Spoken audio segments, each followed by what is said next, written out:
te toi whātāna whāturu tātou tunu unei whai aso lua, alo maia o telefo mai Samoa.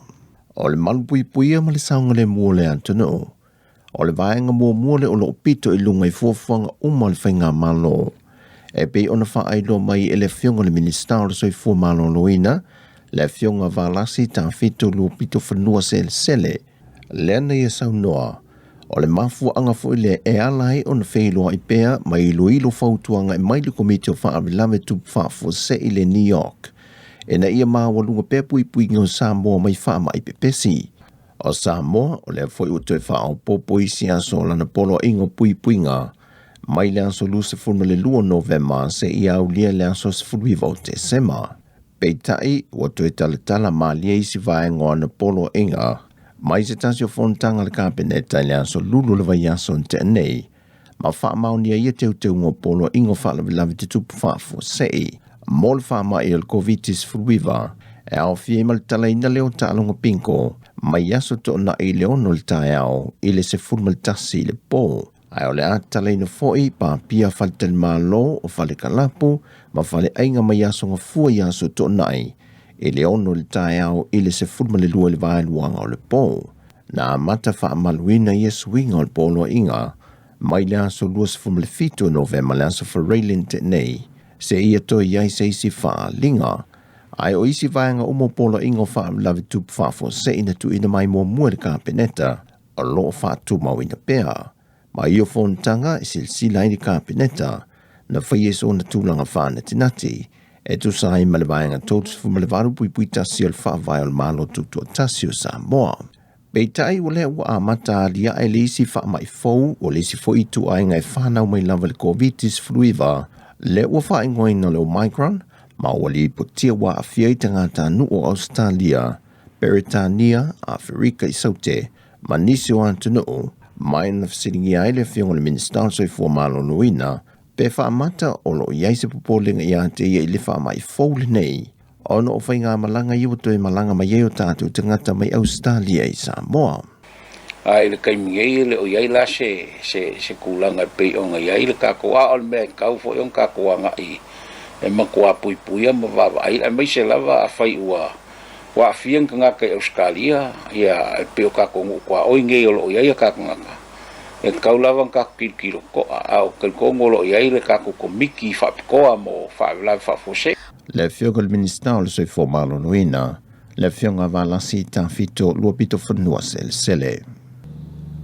Ua whamau niel whaita winalo ia o whainga pālo talai ti lea sona nafi, ma ua tu ina mai ai le tusi whamau nia, mai lana fionga lea mamalu le malo tui maleli whano vale to soalo vile lua. Ua whamau niel filifili o swafantau wale whainga pālo talai ti moi tu malo e ono, lea na vanola tau na fo le pāle mene, e se mai ai le tu malo whale alupo. Lea na le aisa na whainga pālo ta na whaia, e na ua whaamau nielan sui whaipu le whaai ungal whaamasinonga I le vaiason te nei. Ai moi tu malo la wala tau ia e ono, o tu lai mai le whionga maulolo tāwita a mosa le JPP, sanganga lua, sanganga wha, tangalo telepasi palo o le fast, a ana numera lua, le whionga ai ono tile ngafa o le JPP, le whionga laumatia manu rinko empresa o le fast, mai sa fata lua, Fale a lili lua, mai awa fuiono tito a safo o le fast, ma le fionga fale o mawaenga titi mai a te fua o le fast, mai ali patai tupai lalo. Peitai, ele mai ai o le whainga pānota, ma wale ato ai le fwoi numero ti nai le pāle mene to ono, ma whaatu langa ai pasene, ma toeanga vaai ali ma le manu moti mo moe mausu alofa tu au, o le JPP, ma le fionga whaanga se li isa po a whangiai, o te maita I o lo mawalunga pasene, mai le whaatulanganga o ti nā sātau vai le whainga pālota, na te whaamalia ina le pasene o ti nā le pāle mene, e pe ona ia ia lalo le whaavai, o ia vaenga, na toe whaamanino mai e le fionga le komisino whainga pālota, whai malo matu mua Matthew le misio. Whainga le tula whaino pasene tu maita, Pela ngona te sile vai ngalelo o tuli mtai mai foi le malo tatu tunu. Ia ma te o foi la o le wo mai al foi na palo ta le titi. mo fa mo se li elo ana ni ele mo le foi numero le ono le mana mia le fa vai le na le to fa le le mo le tato I ungo fa na palota ya le lana fa tino le fa na foi le to batalo ona activate le fa just ina ia mauti noa atoa le ono le ina lo feomo le me ho ile ta o le minimum 10% le ala wo ye le tato fai le mo runga I lo pasen le fiunga ia le manu moti mo mau su lo fa tu au I fa pele fiunga ia fa ngasi di sa po fa ya tu fa tasia le su ta va ta mai mo Sau do fai malo matu mua, o le whaai unga lava lea tu whaatasi ei mal whainga pālo te tele ia a perila, lea o lo whaawa wina mai pēr lava, lea na whaawa wina mai lava, e whainga pālota, na se ima vai atu nei. O sui le whainga malo wa iei nei, le whaatua tue le tua sa mo o watasi, e tōtu se fulmatasi o na sui, ma le lua se fulma le lua, o le vainga whaaupu whaia ngai le malo, le HRPP. Ua whaamaunia mai se tasi o sui o le aingo le fionga le whaamasina sili o tu malo,